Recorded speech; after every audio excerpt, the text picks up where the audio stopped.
Merci beaucoup, madame, pour cette question. Déjà, il faut comprendre qu'il s'observe une crise managériale dans l'organisation de l'espace des villes congolaises, et en particulier la ville de Kinshasa comme la capitale. Nos villes furent des anciennes cités planifiées ou qu'on appelait des comptoirs coloniaux. Les Belges ont organisé les villes à leur manière. Et 60 ans, plus de 60 ans après le départ de Belges, aujourd'hui les villes congolaises et la ville de Kinshasa évoluent dans une logique selon laquelle l'occupation précède la planification. Or, dans la norme, on ne peut pas occuper sans pour autant planifier préalablement.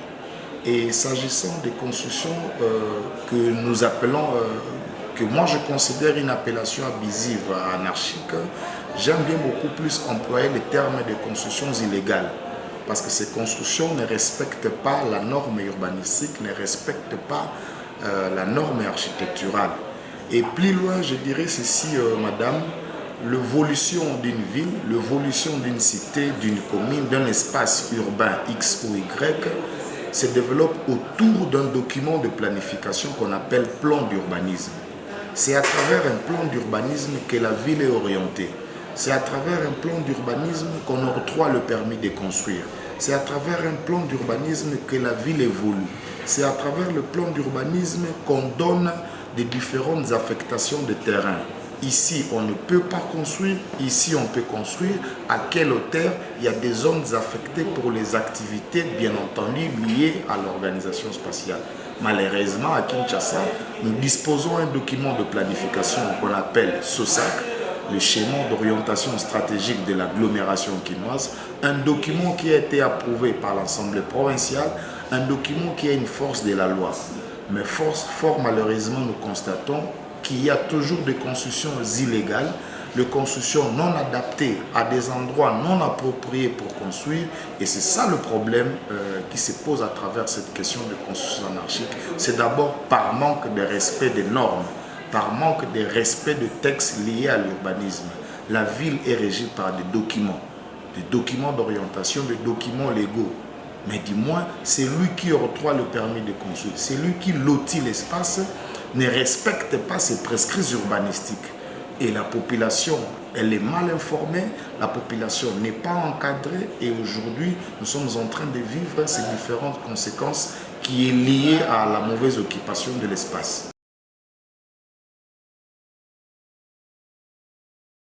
Vous et moi, madame, nous sommes à Kinshasa, nous voyons comment est-ce que ces gens-là qui occupent des zones non appropriées, ces gens-là qui construisent anarchiquement à travers la capitale, nous constatons et nous voyons quand il y a de fortes pluies, quand il y a des inondations. Et nous voyons comment est-ce que ces maisons-là sont parties, ces maisons-là sont envahies par des glissements de terrain, par l'eau. Et nous voyons également beaucoup d'éboulements de terrain qui sont liés à la mauvaise organisation, à la mauvaise occupation de l'espace et aux constructions anarchiques. Parce qu'il faut dire, il faut aussi savoir nuancer un concept que deux fois l'autorité et l'opinion doivent comprendre. Il y a ce qu'on appelle occupation anarchique, il y a ce qu'on appelle également construction anarchique. Une maison peut être construite en bonne et due forme, mais la manière dont cette maison a été occupée, elle a été occupée anarchiquement. Une construction peut être construite dans une zone occupée anarchiquement et la construction elle-même est aussi anarchique. Je peux construire ma belle maison le long de la rivière Lukunga, du fleuve Congo, de la rivière Njili. La maison, elle est bien construite, bien conçue par l'architecte, mais l'occupation de cet espace-là a été faite d'une manière anarchique. Donc voilà un peu, l'autorité doit être en mesure de différencier qu'est-ce qui est occupation, qu'est-ce qui est construction. L'occupation, c'est le fait d'occuper une zone non appropriée à une activité X, vous les affectez à une autre activité. Par exemple, le plan d'urbanisme avait prévu, je donne un exemple, en face du palais du peuple, qui est un grand équipement. Et demain matin, on se réveille, on voit les gens en train de construire des maisons à cet endroit. Les maisons peuvent être bien construites, mais l'occupation est anarchique. Donc il faut savoir faire cette nuance-là quand on emploie le concept anarchique dans construction et dans occupation.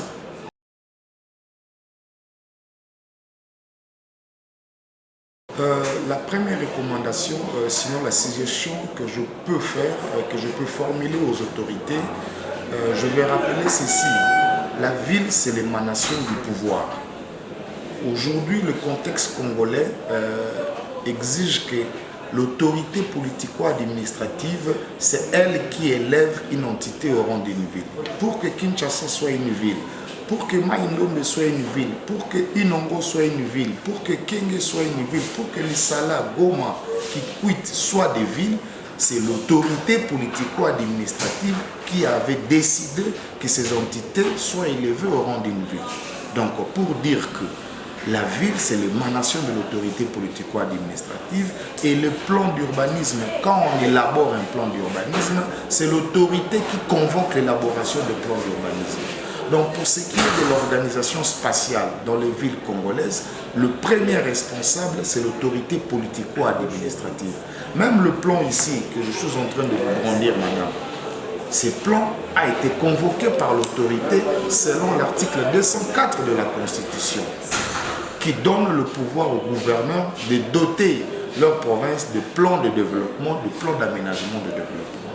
Alors, comme c'est à l'autorité, c'est elle qui convoque, c'est elle qui convoque l'élaboration d'un plan d'urbanisme, d'un plan d'aménagement d'un espace, eh bien, ils doivent arriver à concrétiser, sinon à matérialiser les différentes orientations qui s'y trouvent à travers les différents plans que nous, techniciens, nous élaborons. Le regret que j'ai, c'est lequel nous élaborons des plans, nous élaborons des plans d'aménagement des espaces, des villes, des quartiers. Malheureusement, la matérialisation pose problème.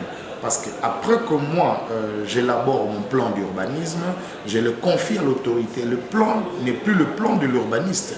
Le plan devient le plan de la ville. Le plan devient le plan de la commune, le plan de la cité. Et c'est à cette autorité-là de faire respecter les différentes orientations qui a été mise dans ces plans. Malheureusement, nous voyons comment est-ce que la ville congolaise se développe. La ville s'accroît en raison de l'expansion démographique. C'est chaque jour que la population s'accroît. Aujourd'hui, Kinshasa avoisine 18 millions. Déjà, vous allez remarquer que Kinshasa est compté parmi les villes les plus peuplées d'Afrique. Et dans les années à venir, au-delà de 2050, Kinshasa serait parmi les plus grandes villes du monde en termes démographiques. Et si nous laissons nos villes comme ça, si nous laissons nos espaces comme ça, et c'est un danger. On voit ici à Kinshasa, une petite pluie, c'est les inondations. Une petite pluie, les gens doivent mourir. On a vu à Matadi-Kibala comment est-ce que les gens ont construit illégalement sous des lignes à haute tension. Et pendant que la loi interdit qu'on construit sous les lignes à haute tension, la loi interdit qu'on construit le long des chemins de fer, malheureusement, on voit comment est-ce que les autorités politico-administratives, le chef coutumier, octroyer des terrains, octroyer des permis de construire pour que les gens construisent dans des zones que moi je qualifie de zones dangereuses. Vous voyez un peu, ce sont des zones très dangereuses et c'est trop risqué. Nous, techniciens, nous sommes là pour accompagner la vision de l'autorité, l'orientation, on le fait. On donne des orientations, mais on ne décide pas. La décision revient à l'autorité.